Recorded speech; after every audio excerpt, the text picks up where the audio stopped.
Greetings, sisters and brothers, comrades all in disability liberation.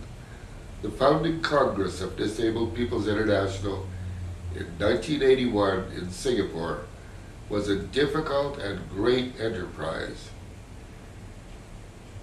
We risked legal sanction and political censure. We risked financial bankruptcy and foreclosure. We risked our health and our very lives in bringing it about. For what reasons did we engage these dangers? Quite simply, we recognized in each other our common experience of arbitrary and unreasonable exclusion from the full life of every society on earth.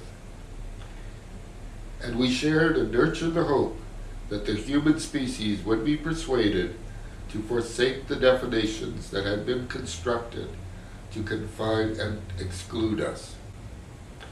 Far beyond any deafness, any blindness, any inability to walk, beyond any inability to achieve and maintain mental and emotional acuity and equilibrium, we saw that human imagination could extend to understand the tremendous strength and gifts we now bring to the human endeavor. These struggles and risks, these hopes and convictions, give life to all our works. We have much to offer. From our deepest personal experience of human conflict, we have declared at Hiroshima in 1982 our commitment to peace and our resolute condemnation of the stockpiling of more and ever more horrific armaments of destruction and war. Throughout the world, people with disabilities know what it is to be the last in the queue, the poorest of the poor. Why should we not claim a greater share of the earth's riches?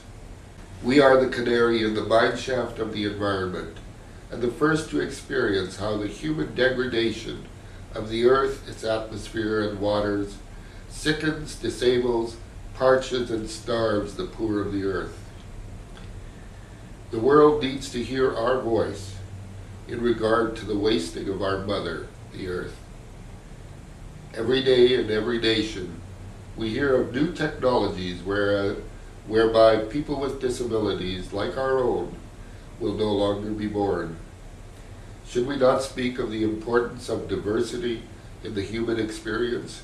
I commend and celebrate the struggle of Disabled Peoples International and its allies for the achievement by the United Nations of the Convention on the Rights of Persons with Disabilities. Let us, all and each, work to persuade our nations to ratify not only the Convention, but also the optional protocol, so that our human rights will be seen to have substantive effect throughout the world. At bottom, organizations such as ours are composed of individual persons.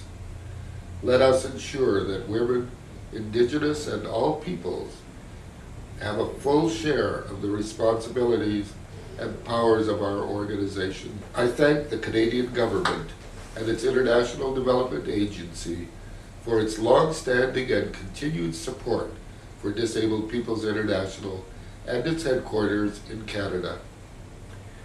I also invite the nations of the world to join in this necessary support for this vital central office.